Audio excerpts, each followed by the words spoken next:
ಮೊಟ್ಟ ಮೊದಲ ಬಾರಿಗೆ ನಮ್ಗೆ ಗೊತ್ತಿರುವಂತ ಮಟ್ಟಿಗೆ ಜನರು ಸ್ವಾತಂತ್ರ್ಯ ಬಂದಾಗಿಂದನೂ ಕೂಡ ಇಷ್ಟು ದೊಡ್ಡ ಸಂಖ್ಯೆಯಲ್ಲಿವೆ ಅಂಬ್ಲಿಕಲ್ ಗ್ರಾಮ ಪಂಚಾಯಿತಿಯ ಮುಂದೆ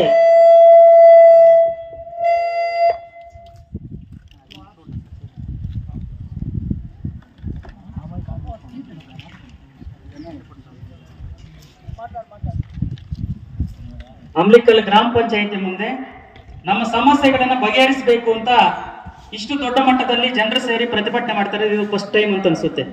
ಯಾಕೆಂದ್ರೆ ಇಷ್ಟು ದಿನಗಳ ಕಾಲ ನಾವು ನಮ್ಮ ಸಮಸ್ಯೆಗಳನ್ನ ನಾವಾಗಿ ಹೇಳಿಕೊಂಡು ಅಧಿಕಾರಿಗಳಿಂದ ಆಗಿರ್ಬೋದು ಅಥವಾ ನಾವು ಓಟ್ ಹಾಕಿ ಗೆಲ್ಲಿಸಿರುವಂತ ಸದಸ್ಯರು ನಮ್ಮ ಸಮಸ್ಯೆಗಳು ಬಗೆಹರಿಸಲ್ಲ ಅಂತ ಹೇಳ್ಬಿಟ್ಟು ಅವರಿಗೆ ಇಡಿ ಶಾಪ ಹಾಕೊಂಡು ಬೈಕೊಂಡು ನಮ್ಮಷ್ಟು ನಾವೇ ಹಳ್ಳಿಗಳಲ್ಲಿ ಇದ್ದೋಗ್ತಾ ಇದ್ವಿ. ಹಾಗಾದ್ರೆ ಈ ಸಮಸ್ಯೆಗೆ ಪರಿಹಾರ ಏನು? ಅಧಿಕಾರಿಗಳನ್ನು ಬೈಕೊಂಡು ಸದಸ್ಯರನ್ನು ಬೈಕೊಂಡು ಇದ್ದೋದ್ರೆ ನಮ್ಮ ಸಮಸ್ಯೆಗಳು ಬಗೆಹರಿತದ ಅಂತಂದ್ರೆ ಬಗೆಹರಿಯೋದಿಲ್ಲ. ಇವತ್ತಿಗೂ ಕೂಡ ಅಂಬ್ಲಿಕಲ್ ಗ್ರಾಮ ಪಂಚಾಯಿತಿಯ ಹಲವು ಹಳ್ಳಿಗಳಲ್ಲಿ ಕನಿಷ್ಠವಾದಂತ ಮೂಲಸೌಕರ್ಯಗಳಿಲ್ಲ. ಕನಿಷ್ಠ ಮೂಲಸೌಕರ್ಯಗಳು ಅಂದ್ರೆ ಒಂದು ಒಳ್ಳೆ ಸಿಮೆಂಟ್ ರಸ್ತೆ ಆಗಿರ್ಬೋದು, ಬಡವರಿಗೆ ಮನೆ ಆಗಿರ್ಬೋದು, ಶುದ್ಧ ಕುಡಿಯುವ ನೀರಾಗಿರ್ಬೋದು, ಬೀದಿ ದೀಪಗಳಾಗಿರ್ಬೋದು, ಇಂಥ ಕನಿಷ್ಠವಾದ ಮೂಲಸೌಕರ್ಯಗಳಿಲ್ದಿರ ಇವತ್ತಿಗೂ ಕೂಡ ಒಂದು ರೀತಿಯ ಸಮಸ್ಯೆಗಳನ್ನು ನಾವೆಲ್ಲರೂ ಕೂಡ ಎದುರಿಸ್ತಾ ಇದ್ದೀವಿ. ಆದ್ರೆ ಈ ಸಮಸ್ಯೆಗಳಿಗೆ ಮುಕ್ತಿಯನ್ನು ಕೊಡಬೇಕು ಅಂತ ನಾವು ಪಂಚಾಯಿತಿಯಲ್ಲಿ ಇರುವಂತ ಪ್ರಜ್ಞಾವಂತ ಯುವಕರು ನಾವೇನಿದ್ದೀರು ಕೆಲವರುಗಳು ನಾವು ಯೋಚನೆ ಮಾಡಿ ಹಂತವಾಗಿ ಈ ಪಂಚಾಯಿತಿನಲ್ಲಿ ಪಕ್ಷಾತೀತವಾಗಿ ಜಾತ್ಯತೀತವಾಗಿ ಎಲ್ಲ ಜಾತಿ ಧರ್ಮಗಳು ಎಲ್ಲ ಪಂಥದ ಜನರು ಸೇರಿಕೊಂಡು ನಾವೊಂದು ಹೋರಾಟಗಳನ್ನು ಕಟ್ಟಬೇಕು. ಪಂಚಾಯಿತಿ ಸಮಸ್ಯೆಗಳನ್ನ ಜನರನ್ನೇ ಸಂಘಟಿಸಿ ಸಮಸ್ಯೆಗಳನ್ನು ಬಗೆಹರಿಸಬೇಕು ಅಂತ ಇವತ್ತು ನಾವು ಅಂಬ್ಲಿಕಲ್ ಗ್ರಾಮ ಪಂಚಾಯಿತಿ ಜನಪರ ವೇದಿಕೆ ಅಂತ ಹೇಳ್ಬಿಟ್ಟು ಒಂದು ಹೆಸರನ್ನು ಇಟ್ಟುಕೊಂಡು ನಾವು ಹಂತವಾಗಿ ಹೋರಾಟವನ್ನು ಶುರು ಮಾಡಿದ್ದೀವಿ. ಅದು ನಿಮ್ಮೆಲ್ಲರಿಗೂ ಗೊತ್ತಿದೆ. ಕಳೆದ ಒಂದು ತಿಂಗಳ ಹಿಂದ್ಗಡೆ ಇಲ್ಲಿ ಪಂಚಾಯಿತಿ ಮುಂದೆ ಒಂದು ದೊಡ್ಡ ಮಟ್ಟದ ಹೋರಾಟವನ್ನು ನಾವು ಮಾಡಿದ್ವಿ. ಏನಂತ? ಕಾಯಕ ಮಿತ್ರ ಹುದ್ದೆಯಲ್ಲಾಗಿರುವಂತ ಭ್ರಷ್ಟಾಚಾರವನ್ನ ತನಿಖೆ ಆಗಬೇಕು ಅಂತ. ಅಲ್ಲಿಂದ ಪ್ರಾರಂಭವಾದಂತ ನಮ್ಮ ಹೋರಾಟ ಇವತ್ತು ಎರಡನೇ ಹಂತಕ್ಕೆ ಬಂದು ಇವತ್ತು ಸಾರ್ವಜನಿಕರ ಹೆಚ್ಚಿನ ಸಂಖ್ಯೆಯಲ್ಲಿ ಆಗಮಿಸಿದ್ದಾರೆ. ನಮಗ್ ಗೊತ್ತಿದೆ ಈ ಒಂದು ಹೋರಾಟಕ್ಕೆ ಜನರು ಬರಬಾರದು, ಜನರು ಈ ಹೋರಾಟದಲ್ಲಿ ಭಾಗವಹಿಸಬಾರದು ಅಂತೇಳಿ ಹಲವಾರು ಗ್ರಾಮಗಳಲ್ಲಿ ಕೆಲವರುಗಳೆಲ್ಲಾನು ಕೂಡ ಜನರನ್ನ ತಡೆಯುವಂತ ಕೆಲಸ ಮಾಡಿದ್ದಾರೆ. ನೀವು ಹೋಗ್ಬೇಡಿ, ಹೋಗೋದ್ರಿಂದ ಏನ್ ಬರುತ್ತೆ ಏನಾಗುತ್ತೆ ಅಂತ ಹೇಳ್ಬಿಟ್ಟು. ಆದ್ರೂ ಕೂಡ ಜನರು ತಮ್ಮ ಸಮಸ್ಯೆಗಳಿದಾವೆ, ತಮ್ಮ ಸಮಸ್ಯೆಗಳಿಗೆ ಹೋರಾಟ ಒಂದೇ ಮಾರ್ಗ. ನಾವು ಹೋರಾಟ ಮಾಡಲಿಲ್ಲ ಅಂತಂದ್ರೆ ನಮ್ಮನ್ನ ಪಂಚಾಯಿತಿ ಅಭಿವೃದ್ಧಿ ಅಧಿಕಾರಿಗಳಾಗಿರ್ಬೋದು ಅಥವಾ ಆಫೀಸರ್ಸ್ ಆಗಿರ್ಬೋದು, ಪಂಚಾಯಿತಿ ಅಧ್ಯಕ್ಷರು ಸದಸ್ಯರು ಯಾರು ಕೂಡ ಕಾಪಾಡೋದಿಲ್ಲ. ಹೋರಾಟದ ಹಾದಿಯಿಂದ ಮಾತ್ರನೇ ನಮ್ಮ ಸಮಸ್ಯೆಗಳು ಬಗೆಹರಿಸಿಕೊಳ್ಳಿಕ್ಕೆ ಸಾಧ್ಯ ಅಂತ ಹೇಳ್ಬಿಟ್ಟು ಹೋರಾಟದಲ್ಲಿ ನಂಬಿಕೆ ಇಟ್ಟು ಇವತ್ತು ಇಲ್ಲಿ ಸೇರಿರುವಂತ ನಿಮ್ಮೆಲ್ಲರಿಗೂ ಕೂಡ ನಾನು ಮೊದಲಿಗೆ ಅಭಿನಂದನೆಗಳನ್ನ ತಿಳಿಸ್ತೀನಿ. ಯಾಕೆ ಅಂತಂದ್ರೆ ಇಲ್ಲಿ ನಾವು ಎರಡು ಫೋಟೋಗಳು ಇಟ್ಕೊಂಡಿದೀವಿ. ಆ ಕಡೆ ಮಹಾತ್ಮ ಗಾಂಧೀಜಿ ಫೋಟೋ, ಈ ಕಡೆ ಬಾಬಾ ಸಾಹೇಬ್ ಅಂಬೇಡ್ಕರ್ ಅವರ ಫೋಟೋ.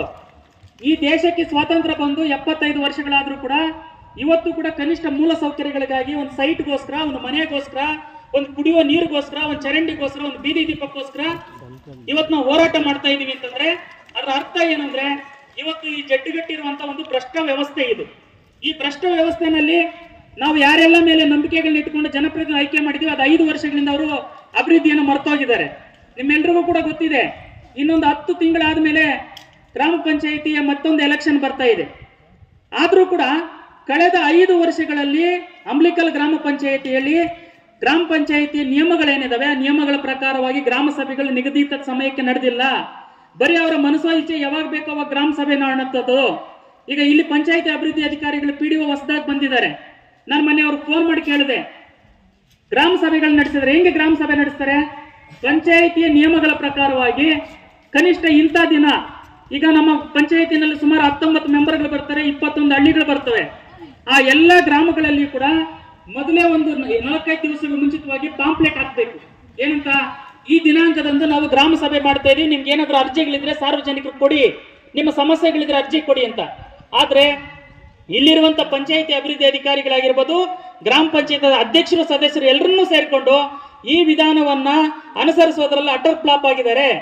ಬರೀ ಒಂದು ನಾಮಕಾವಸ್ಥೆಗೆ ಬೆಳಿಗ್ಗೆ 10 ಗಂಟೆಗೆ ಹೇಳೋದು, 11 ಗಂಟೆಗೆ ಬಂದು ಅಲ್ಲಿ ಸಣ್ಣದಾಗಿ ಒಂದು ಬ್ಯಾನರ್ ಹಾಕೋದು, ಊರ್ ಮಧ್ಯೆ ಕುತ್ಕೊಳ್ಳೋದು, 4 ಚೇರ್ ಹಾಕೊಂಡು ಒಂದು ಫೋಟೋ ಹಿಡ್ಕೊಳ್ಳೋದು, ನಾವು ಸಭೆ ಮಾಡಿದೀವಿ ಅಂತ ರೆಸಲ್ಯೂಷನ್ ಮಾಡ್ಕೊಂಡು ಬಿಲ್ಗಳು ಮಾಡ್ಕೊಂಡು ತಿನ್ನೋವಂಥದ್ದು ಇದಾಗಿದೆಯೇ ಹೊರತು ಯಾರಿಗಾದ್ರೂ ನಿಮ್ಮ ಊರಲ್ಲಿ 5 ವರ್ಷಗಳಿಂದ ಪಂಚಾಯತ್ ಅಭಿವೃದ್ಧಿ ಅಧಿಕಾರಿಗಳು ನಿಮ್ಮೂರಿನ ಗ್ರಾಮ ಪಂಚಾಯತಿ ಮೆಂಬರು ಅಥವಾ ಚೇರ್ಮನ್ ಬಂದು ಏನಪ್ಪ ನಿಮ್ಮ ಸಮಸ್ಯೆ ಅಂತ ಯಾರಿಂದ ಅರ್ಜಿ ತಗೊಂಡಿದಾರೇನಪ್ಪ? ಯಾರ ತಗೊಂಡಿದಾರಾ?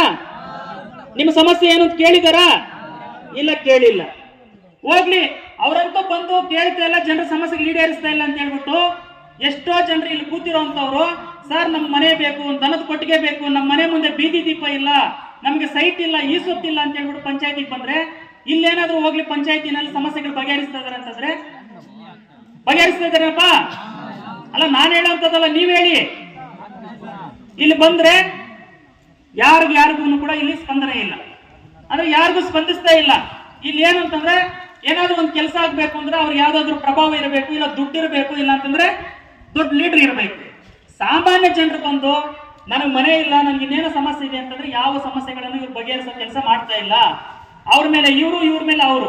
ಇದರ ಜೊತೆಗೆ ಈಗಾಗಿರುವಂತ ಇನ್ನೊಂದು ದುರಂತ ಏನಂದ್ರೆ, ಅಂಬ್ಲಿಕಲ್ ಗ್ರಾಮ ಪಂಚಾಯತಿನಲ್ಲಿ ಕಳೆದ 7-8 ತಿಂಗಳಿಂದ ಇಲ್ಲೊಂದು ರೀತಿ ಮುಸುಕಿನ ಗುದ್ದಾಟ ನಡೀತಾ ಇದೆ. ಏನ್ ನಡೀತಾ ಇದೆ? ಕೆಲ ಗ್ರಾಮ ಪಂಚಾಯತ್ ಸದಸ್ಯರು ಒಂದು ಗುಂಪನ್ನು ಕಟ್ಕೊಂಡು ಒಬ್ಬನ ಅಧ್ಯಕ್ಷತೆ ಮಾಡಿಕೊಂಡು, ಆ ಅಧ್ಯಕ್ಷರಿಗೆ ಗ್ರಾಮ ಪಂಚಾಯತಿ ಕನಿಷ್ಠವಾದಂತ ಜ್ಞಾನ ಇಲ್ಲ, ಏನು ಜ್ಞಾನ ಇಲ್ಲ. ಪಂಚಾಯತಿ ಅಧ್ಯಕ್ಷ ಅಂದ್ರೆ ಏನು, ಮೀಟಿಂಗ್ ಏನ್ ನಡೀಬೇಕು, ಜನರ ಸಮಸ್ಯೆಗಳಂತಂದ್ರೆ ಏನು ಅಂತ ಏನು ಕನಿಷ್ಠ ಜ್ಞಾನ ಇಲ್ಲ. ಅಂತ ಮನುಷ್ಯನನ್ನ ಅಧ್ಯಕ್ಷನ ಮಾಡಿಕೊಂಡು ಇನ್ನು ಕೆಲವರು ಇಲ್ಲಿ ಬೇರೆ ರೀತಿಯಲ್ಲಿ ಅಧಿಕಾರವನ್ನ ಚಲಾಯಿಸುವಂತ ಕೆಲಸ ಮಾಡ್ತಾ ಇದ್ದಾರೆ. ಇದರ ಪರಿಣಾಮವಾಗಿ ಏನಾಗ್ತಾ ಇದೆ, ಇಲ್ಲಿ ಬಂದಿರುವಂತ ಪಂಚಾಯತಿ ಅಭಿವೃದ್ಧಿಕಾರಿಗಳು ಏನ್ ಹೇಳ್ತಾರೆ, ನಾನು ಯಾವುದೇ ಭ್ರಷ್ಟಾಚಾರ ಮಾಡಲ್ಲ, ನಾನು ತುಂಬಾ ಸ್ಟ್ರಿಕ್ಟ್ ಅಂತ ಹೇಳ್ತಾರೆ. ಒಂದು ಕಡೆಗೆ PDO ಸ್ಟ್ರಿಕ್ಟ್, ಇನ್ನೊಂದು ಕಡೆ ಪಂಚಾಯತಿ ಚೇರ್ಮನ್ ಫುಲ್ ಲೂಸ್. ಈ ಸ್ಟ್ರಿಕ್ಟ್ ಈ ಲೂಸ್ ಮಧ್ಯೆ ಏನಾಗ್ಬಿಟ್ಟಿದೆ ನಮ್ದು ಅಂತಂದ್ರೆ ಜನದ್ದು ನಾವು ಮೆಂಟಲ್ ಆಗಿ ಹೋಗ್ತಾ ಇದೀವಿ. ನಮ್ಮ ಸಮಸ್ಯೆಗೆ ಎಷ್ಟು ಅರ್ಜಿಗಳು ಎತ್ಕೊಂಡು ಪಂಚಾಯತಿಗೆ ಬಂದ್ರು ಪರಿಹಾರ ಸಿಗ್ತಾ ಇಲ್ಲ. ಸ್ವಾಮಿ PDO ಅವರೇ, ನಾವ್ ಹೇಳ್ತಾ ಇದೀವಿ, ನಿಮ್ಮ ಸ್ಟ್ರಿಕ್ಟು ನಿಮ್ಮ ರೂಲ್ಸ್ ಏನಾದ್ರು ಇದ್ರೆ ದಯಮಾಡಿ ನಿಮ್ಮ ನಿಯಮಗಳ ಪ್ರಕಾರ ಮಾಡಿ, ನಾವು ಭ್ರಷ್ಟಾಚಾರ ನಡೆಸಿ ಅಂತ ನಾವು ಹೇಳ್ತಾ ಇಲ್ಲ.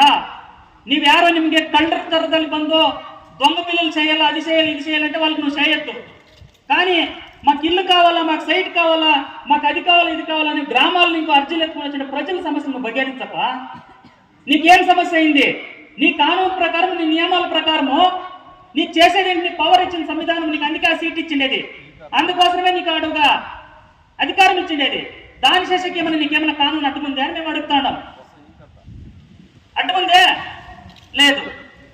ಆದ್ರೂ ಕೂಡ ಇವ್ರೇನ್ ಹೇಳ್ತಾ ಇದಾರೆ, ಪಂಚಾಯತಿ ಚೇರ್ಮನ್ ಸರಿ. ನಿಜ, ಪಂಚಾಯತಿ ಚೇರ್ಮನ್ ಸರಿ ಇಲ್ಲ ಅನ್ನೋದು ನಮಗೂ ಗೊತ್ತಿದೆ, ಅದು ಇಡೀ ಜಗತ್ತಿಗೆ ಗೊತ್ತಿದೆ. ಅದು ಅದಕ್ಕೆ ನಾವ್ ಹೇಳ್ತಾ ಇದೀವಿ, ಮೊನ್ನೆ ಎಲ್ಲ ನಾವು ಒತ್ತಾಯ ಮಾಡಿವಿ, ಪಂಚಾಯತಿ ಚೇರ್ಮನ್ ನಾವೊಂದು ಸೂಚನೆ ಕೊಡ್ತೀವಿ, ಸ್ವಾಮಿ ನಿಮ್ಗೆ ಅಧಿಕಾರ ಹೆಂಗೋ ಸಿಕ್ಕಿದೆ, ಅದು ಯಾವುದೋ ಒಂದು ರೂಪದಲ್ಲಿ ಸಿಕ್ಕಿದೆ, ದಯಮಾಡಿ ಜನರ ಸಮಸ್ಯೆಗಳನ್ನು ಬಗೆಹರಿಸಲಿಕ್ಕೆ, ಜನರ ಸೇವೆ ಮಾಡ್ಲಿಕ್ಕೆ ಅದನ್ನು ಬಳಸ್ಕೊಳ್ಳಿ. ಅದು ಬಿಟ್ಬಿಟ್ಟು ಪಂಚಾಯತಿ ಚೇರ್ಮನ್ ಏನ ಅರ್ಜಿ ಕೊಡ್ತಾರೆ ಏನಂತ, ಗ್ರಾಮ ಸಭೆಗಳನ್ನು ನಾನು ಹೇಳೋ ತನಕ ನೀನು ನಡೆಸಬಾರ್ದು ಅಂತ, ರದ್ದು ಮಾಡಬೇಕು ಅಂತ. ನೀನ ಸರ್ವಾಧಿಕಾರಿ ಏನೇನಪ್ಪ, ಚೇರ್ಮನ್ ಆಗಿರೋದು ಏನಕ್ಕೆ ಕೇಳಪ್ಪ? ಗ್ರಾಮ ಸಭೆಗಳು ನಡೆಸಿ, ಗ್ರಾಮ ಸಭೆಗಳಲ್ಲಿ ಬಂದಂತ ಕ್ವಶನ್ಗಳನ್ನು ಎತ್ಕೊಂಡು ಜನರ ಸಮಸ್ಯೆಗೆ ಸ್ಪಂದಿಸೋದಕ್ಕೆ ನಿನ್ಗೆ ಅಧಿಕಾರ ಕೊಟ್ರೆ, ಸಭೆಯನ್ನ ನಡೆಸಬಾರ್ದು, ನಿಗದಿ ಮಾಡಿರೋ ಸಭೆಗಳನ್ನ ರದ್ದು ಮಾಡಬೇಕು ಅಂತಂದ್ರೆ ನಿನ್ಗೆ ಏನಾದ್ರೂ ಮಾನವ ಮರ್ಯಾದೆ ಏನಾದ್ರೂ ಇದೆಯಪ್ಪ ಅಧ್ಯಕ್ಷರೇ ಅಂತ ನಾವು ಕೇಳ್ತಾ ಇದೀವಿ. ಓದ್ಲಿ, ಆ ಗ್ರಾಮ ಪಂಚಾಯತ್ ಅಧ್ಯಕ್ಷರಂತ ಅಂತರ ನಡ್ಕೊಂತ ಇದ್ದಾರೆ. ಕನಿಷ್ಠ ಪಕ್ಷ ಬೇರೆಯವರಾದ್ರೂ ಇದಿರಲ್ಲಪ್ಪ, ಒಂದಷ್ಟು ಬುದ್ಧಿವಂತರು ಅಂತ ಹೇಳ್ಕೊಂಡು ಬುದ್ಧಿಜೀವಿಗಳ ತರ ಮಾತಾಡ್ತಿರಲ್ಲ ಇಲ್ಲಿ ಸದಸ್ಯರು, ಅವರಲ್ಲಾದ್ರೂ ಕೂಡ ನೀವ್ 2 ಸಲ 3 ಸಲ ಮೆಂಬರ್ಗಳಾಗಿದ್ದೀರಿ. ಇಲ್ಲಪ್ಪ ಈ ನಿಯಮಗಳು ಹಿಂಗ್ ಹೇಳ್ತದೆ, ಈ ಕಾನೂನು ಹಿಂಗ್ ಹೇಳ್ತದೆ, ಇದ್ರ ಪ್ರಕಾರ ಮೀಟಿಂಗ್ ಮಾಡಬೇಕು, ಇದ್ರ ಪ್ರಕಾರ ಜನರ ಸಮಸ್ಯೆ ಬಗೆಹರಿಸಬೇಕು ಅಂತ ನೀವೇನಾದ್ರೂ ಹೇಳ್ತೀರಂದ್ರೆ ಇಲ್ಲ. ಅಲ್ಲಿ ಗೊತ್ತಿಲ್ದಿರಂತ ಆ ಚೇರ್ಮನ್ ಕೈಯಲ್ಲಿ ಇಟ್ಕೊಂಡು ನೀವು PDO ಮೇಲೆ ಸವಾರಿ ಮಾಡಬಹುದು. PDO ನನ್ ಕಿರುಕುಳ ಆಗ್ತಾ ಇದೆ ಅಂತ ಹೇಳಿ ಅವ್ರು ಕಣ್ಣೀರ್ ಹಾಕೊಂಡು, ಅವ್ರ ಪತ್ರಗಳು ಬರ್ಕೊಂಡು, ಲೆಟರ್ ಮಾಡ್ಕೊಂಡು, ನನ್ನ ಸಮಸ್ಯೆ ಆಗ್ತಾ ಇದೆ, ನಾನು ಪಂಚಾಯತಿಗೆ ಬಂದು ಕೆಲಸ ಮಾಡಕ್ ಹೋಗ್ತಾ ಇಲ್ಲ ಅಂತ ಹೇಳ್ಬಿಟ್ಟು ಅವ್ರು ಹೇಳುವಂಥದ್ದು. ಕೊನೆಗೆ ಇಲ್ಲಿ ಏನಾಗಿದೆ ಅಂತಾರೆ, ಒಂದ್ ಗಾದೆ ಹೇಳ್ತಾರೆ, ಗಂಡ ಹೆಂಡತಿ ಜಗಳದಲ್ಲಿ ಕೂಸು ಬಡವಾಯಿತು ಅಂತ. ಗಂಡ ಹೆಂಡತಿ ಜಗಳದಲ್ಲಿ ಕೂಸು ಬಡವಾಯಿತು అంటే ఏమే ఆలో మగుడికి జగలంలో బిడ్లో అనాథలైరి అంట. ಈಗ ಆಗಿರೋದು ಹಂಗೆ ಪರಿಸ್ಥಿತಿ. ಪಂಚಾಯತಿ ಚೇರ್ಮನ್ PDO ಇವ್ರ ಜಗಳದಲ್ಲಿ ಅನಾಥರಾಗ್ತಿರೋದು, ಸಮಸ್ಯೆಗಳನ್ನ ಎದುರಿಸ್ತಾ ಇರೋದು ಯಾರು ಅಂತಂದ್ರೆ ಜನರು. ಆದ್ರಿಂದ ನಿಮ್ಮಿಬ್ಬರಿಗೂ ಕೂಡ ನಾವು ಎಚ್ಚರಿಕೆ ಕೊಡ್ತಾ ಇದೀವಿ, ನಿಮ್ಮ ಮುಸುಕಿನ ಗುದ್ದಾಟ, ನಿಮ್ಮ ಒಳಜಗಳಗಳು, ನಿಮ್ಮ ವನ ಪ್ರತಿಷ್ಠೆಗಳನ್ನ ಕಟ್ಟಿ ಬುತ್ತಿ ಪಕ್ಕಕ್ಕೆ ಇಟ್ಬಿಟ್ಟು ಜನರ ಸೇವೆ ಮಾಡಿದ್ರಿ ಇಲ್ಲ, ನಿಮಗಂತೂ ಕೂಡ ನಾವು ಎಚ್ಚರಿಕೆ ಕೊಡ್ತಾ ಇದೀವಿ. ಇವತ್ತು ಸಾಂಕೇತಿಕವಾಗಿ ಇಲ್ಲೇನೋ ಜನ ಸೇರಿದ್ದಾರೆ, ಒಂದು ಪ್ರತಿಭಟನೆ ಮಾಡ್ತಾರೆ, ಒಂದು ಭಾಷಣ ಮಾಡ್ತಾರೆ, ಇಲ್ಲ ಎದ್ದು ಹೋಗ್ತಾರೆ ಅಂತ ದಯಮಾಡಿ ಭಾವಿಸ್ಕೋಬೇಡ್ರಿ. ಯಾರು ಇವತ್ತು ಗ್ರಾಮ ಪಂಚಾಯತ್ ಸದಸ್ಯರು, ಅಧ್ಯಕ್ಷರುಗಳು ಜನರ ವಿರುದ್ಧವಾಗಿ ನಡ್ಕೊಂತ ಇದ್ರಿ, ನಿಮ್ಗೆ ಇನ್ನೊಂದು 10 ತಿಂಗಳಲ್ಲಿ ನಿಮ್ಗೆ ಪಾಠ ಹೇಳಕ್ಕೆ ಜನರಿಗೆ ಕೆಲಸ ಬರ್ತದೆ. ಜನರ ಕೈಯಲ್ಲಿ ಒಟ್ಟಿದೆ, ಜನ ಅವತ್ತು ನಿಮ್ಗೆ ತಕ್ಕ ಬುದ್ಧಿಯನ್ನು ಕೊಟ್ಟೆ ಕಳಿಸ್ತಾರೆ ಖಂಡಿತವಾಗ್ಲು. ಅಭಿವೃದ್ಧಿ ಅಧಿಕಾರಿಗಳು ನಾವು ಹೇಳ್ತಾ ಇದೀವಿ, ನೀವು ಜನರಿಗೆ ಸ್ಪಂದಿಸಲಿಲ್ಲ ಅಂತಂದ್ರೆ, ನೀವು ಅವ್ರ ಮೇಲೆ ನೆಪ ಹೇಳ್ಕೊಂಡಿದ್ದೀರಿ ಅಂದ್ರೆ ನಿಮ್ಮನ್ನು ಜನ ಕ್ಷಮಿಸ್ಲಿಕ್ಕೆ ಸಾಧ್ಯ ಇಲ್ಲ. ಆದ್ದರಿಂದ ನಿಮ್ಮ ಗುಂಪುಗಾರಿಕೆಗಳು, ನಿಮ್ಮ ಸಮಸ್ಯೆಗಳು ಏನಾದ್ರೂ ಇದ್ರೂ ಕೂಡ, ನಿಮ್ಮ ರಾಜಕೀಯಗಳಿದ್ರೆ ದಯಮಾಡಿ ನೀವು ರಾಜಕೀಯ ಮಾಡ್ಕೊಳ್ಳಿ. ಆದ್ರೆ ಜನರ ಸಮಸ್ಯೆ ಅಂತ ಹೇಳಿ ಬಂದಾಗ, ಪಂಚಾಯಿತಿಗೆ ಅರ್ಜಿ ಎತ್ಕೊ ಬಂದಾಗ ತಕ್ಷಣವೇ ಸ್ಪಂದಿಸಿ ತಕ್ಷಣವೇ ಅವರು ಕೆಲಸ ಮಾಡಿಕೊಡುವಂತದ್ದನ್ನ ಮಾಡಬೇಕು ಅನ್ನೋದು ನಮ್ಮ ಮೊದಲ ಆಗ್ರಹ ಇವತ್ತು ಈ ಪ್ರತಿಭಟನೆಯಿಂದ ಇರುವಂತದ್ದು. ಕೆಲವರು ಅಂದ್ಕೊಂಡಿದ್ದಾರೆ, ಬೆಳಿಗ್ಗೆ ನಮ್ಮ ವಿಜಯ್ಗೆಲ್ಲ ಫೋನ್ ಮಾಡಿದ್ರಂತ ಕೆಲವರು ಲೀಡರ್ಗಳು, ಇವತ್ತು ಏನ್ ಸರ್ ಪ್ರತಿಭಟನೆ, ಏಟಿಗೆ ఎక్కడిపోతారు వాళ్ళు రమ్మన్నది వీళ్ళు పొమ్మన్నది ಅಂತೇಳಿ జనాలు వచ్చేది అంతా కూడా కంట్రోల్ చేయన్నారు. వాళ్ళకు ఒక సందేశం చెప్తాం ఈ ప్రతిభటన నీకు అనా, మేము ఈ ప్రతిభటన చేస్తా ఉండేది పీడీఓ పరము కాదు, మీ విరుద్ధము కాదు, మేము చేస్తా ఉండేది మీ ఒక అరాజకత్వము, మీ ఒక అసహాయకత్వము, మీరు చేయాల్సి ఉండే పని మీరు కరెక్ట్ గా చేయడానికి మిమ్మల్ని నిలదీసి అడిగేది మేము ఈ ప్రతిభటన చేస్తాము అని చెప్పి ఇప్పుడు మనం చెప్పాల్సింది. ಯಾಕೆಂತಂದ್ರೆ ಒಂದು ಸರ್ತಿ ಓಟ್ ಹಾಕಿ ಇವ್ರನ್ನ ಗೆಲ್ಸ್ಬಿಟ್ರೆ 5 ವರ್ಷ ಇವ್ರು ಏನ್ ಮಾಡ್ಕೊಂಡ್ರೆ ಮಾಡ್ಕೊಳ್ಳಿ ಅಂತ ನಮಗೂ ಇದಕ್ಕೆ ಸಂಬಂಧ ಇಲ್ಲ ಅಂತ ನಾವು ಹಳ್ಳಿಗಳಲ್ಲಿ ಮನೆಗಳಲ್ಲಿ ಕೂಲಿನಲ್ಲಿ ಮಾಡ್ಕೊಂಡು ಇದ್ದೋಗಿದ್ದೀವಿ ಅಂದ್ರೆ ಇವ್ರು ಆಡಿದ್ದೆ ಆಟ ಇವರು. ಅದರಿಂದ ಎಚ್ಚರಿಕೆ ಕೊಡ್ತಾ ಇದ್ದೀವಿ. ಅಂಬ್ಲಿಕಲ್ ಗ್ರಾಮ ಪಂಚಾಯತಿಯಲ್ಲಿ ಹೊಸದಾದಂತ ಒಂದು ಕ್ರಾಂತಿ ಶುರುವಾಗಿದೆ. ಜನ ಇನ್ನು ಮುಂದೆ ನಿಮ್ಮ ದೊಂಬರಾಟಗಳಿಗೆ, ನಿಮ್ಮ ಒಳಜಗಳಿಗೆ ಅವಕಾಶ ಕೊಡಲ್ಲ. ತಪ್ಪು ಯಾರೇ ಮಾಡ್ಲಿ, ಅದು ಅಧ್ಯಕ್ಷರು ಮಾಡ್ಲಿ, ಸದಸ್ಯರು ಮಾಡ್ಲಿ, ಪಂಚಾಯತಿ ಪಿಡಿಒ ಮಾಡ್ಲಿ, ನಿಮ್ಮ ಎಲ್ಲರನ್ನು ಬೀದಿಯಲ್ಲಿ ನಿಲ್ಲಿಸಿ ಪ್ರಶ್ನೆ ಮಾಡುವಂತ ತಾಕತ್ತು ಜನರಿಗಿದೆ. ಆ ಕೆಲಸವನ್ನ ಇವತ್ತು ಅಂಬ್ಲಿಕಲ್ ಗ್ರಾಮ ಪಂಚಾಯತಿಯಲ್ಲಿ ನಾವು ಹುಟ್ಟಾಕಿರುವಂತ ಜನಪರ ವೇದಿಕೆ ಏನಿದೆ, ಆ ಜನಪರ ವೇದಿಕೆಯ ಮೂಲಕ ನಿಮಗೆ ಮುಂದಿನ ದಿನಗಳಲ್ಲಿ ಪ್ರತಿ ತಿಂಗಳು ನಿರಂತರವಾಗಿ ನಿಮಗೆ ಜನರ ಪರವಾಗಿ ಕೆಲಸ ಮಾಡಬೇಕು ಅಂತೇಳಿ ಒತ್ತಾಯಗಳು ಮಾಡುವಂತ ಹೋರಾಟಗಳನ್ನ ನಾವು ಇಲ್ಲಿಂದ ಪ್ರಾರಂಭ ಮಾಡ್ತೀವಿ. ಒಂದಲ್ಲ ಒಂದು ದಿನ ಜನ ಎಚ್ಚೆತ್ಕೊಂತಾರೆ. ಹಳ್ಳಿಗಳ ಒಳಗಡೆ ನಿಮ್ಮನ್ನು ಬರ್ದಂಗೆ ಅಡ್ಡಾಡಿಸುವಂತ ದಿನಗಳು ಕೂಡ ಬರ್ತದೆ ಅಂತ ಅದಕ್ಕೆ ದಯಮಾಡಿ ಆಸ್ಪದ ಕೊಡಬೇಡಿ. ಜನ ಸಮಸ್ಯೆ ಅಂತ ಹೇಳಿ ಬಂದಾಗ ಅವ್ರ ಸಮಸ್ಯೆಗಳನ್ನ ಬಗೆಹರಿಸೋ ಕೆಲಸ ಮಾಡಿ ಅಂತೇಳಿ ನಾವು ಮೊದಲಿಗೆ ಇಲ್ಲಿ ಆಗ್ರಹವನ್ನು ಮಾಡ್ತಾ ಇದೀವಿ. ಇನ್ನು ಎರಡನೇ ಪ್ರಶ್ನೆ, ಸ್ನೇಹಿತರೆ ನಿಮ್ಗೆಲ್ಲ ಗೊತ್ತಿದೆ ಕಾಯಕ ಮಿತ್ರ ಅಂತ. ಲಾಸ್ಟ್ ಟೈಮ್ ನಾನು ಅದ್ರ ಬಗ್ಗೆ ಹೆಚ್ಚಿನ ವಿವರಗಳು ಮಾತಾಡಿದ್ದೀನಿ, ನಾನು ರಿಪೀಟ್ ಜಾಸ್ತಿ ಮಾಡಕ್ ಹೋಗಲ್ಲ.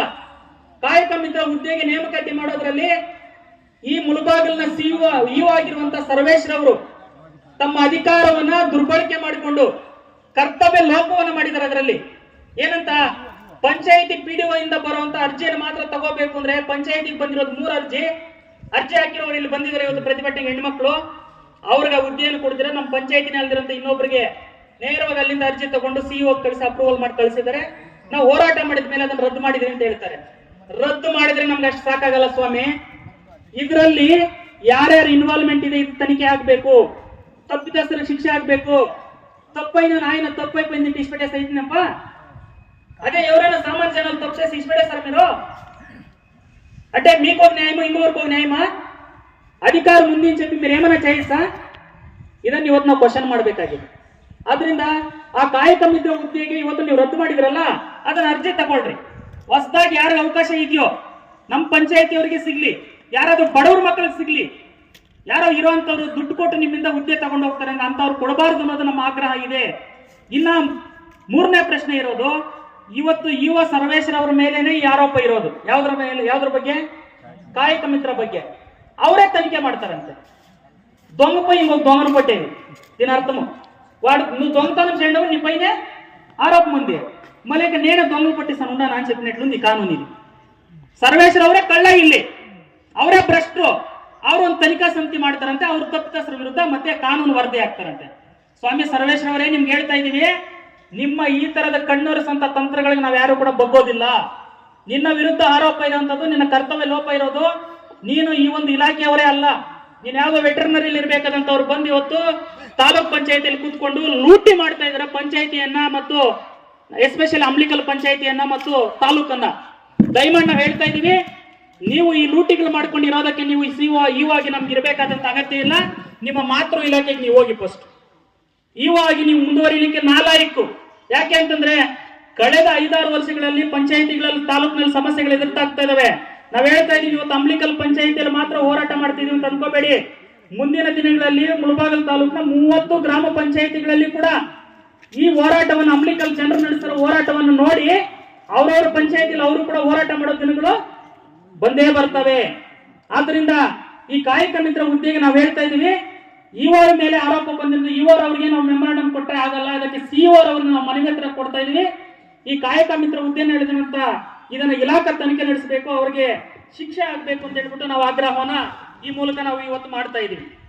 ಇನ್ನು ಎರಡನೇದು, ಅಂಬ್ಲಿಕಲ್ ಗ್ರಾಮ ಪಂಚಾಯತಿನಲ್ಲಿ ಇವತ್ತು ಈ ಸ್ವತ್ತುಗಳ ಸಮಸ್ಯೆ ಇದೆ.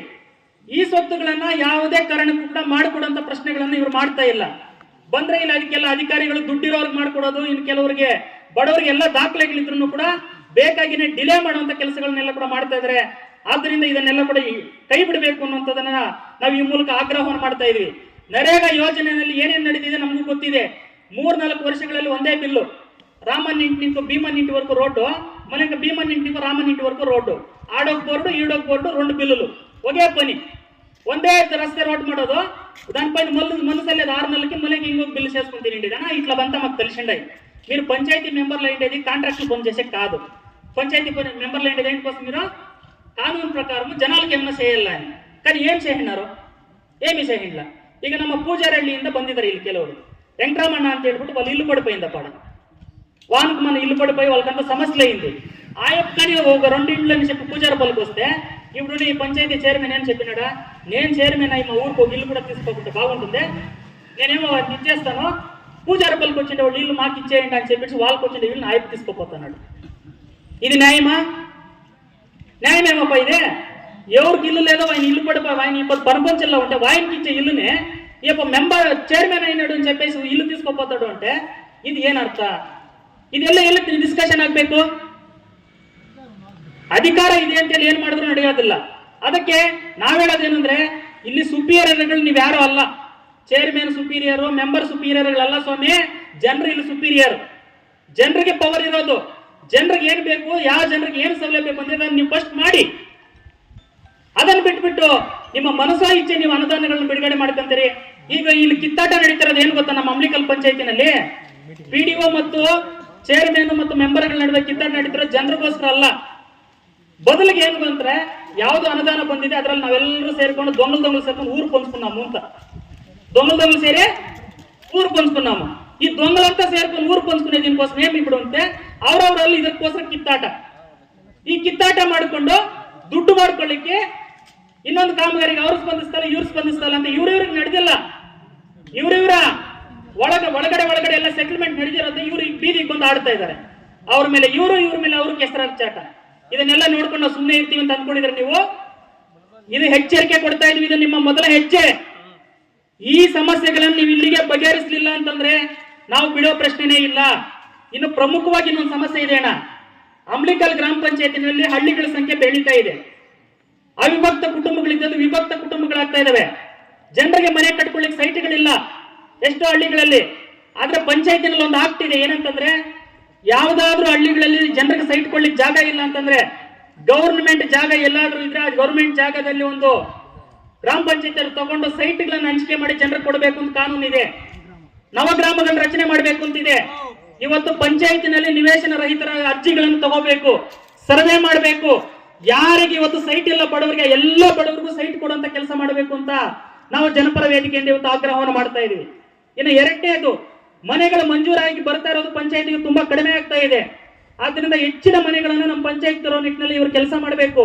ಯಾರಿಗೆ ಮನೆ ಇಲ್ಲ ಅವ್ರನ್ನ ಸರ್ವೆ ಮಾಡ್ಬೇಕು, ಹಳ್ಳಿಗಳಿಗೆ ಬಂದು ಯಾರಿಗೆ ಮನೆ ಇಲ್ಲ ಅವ್ರಿಗೆ ಪ್ರಿಯಾರಿಟಿ ಆಧಾರದಲ್ಲಿ ಕೊಡ್ಬೇಕು. ಇವತ್ತು ಯಾರೋ ಮೆಂಬರ್ ನೆಂಟರಿಗೆ ಇನ್ನೊಬ್ರಿಗೆ ಅವ್ರಿಗೆ ಬೇಕಾದವ್ರಿಗೆ ಹಾಕೊಂಡು ಹೋದ್ರೆ ಇದು ನಾವು ಸಹಿಸ್ಕೊಳ್ಳಿಕ್ ಸಾಧ್ಯ ಇಲ್ಲ.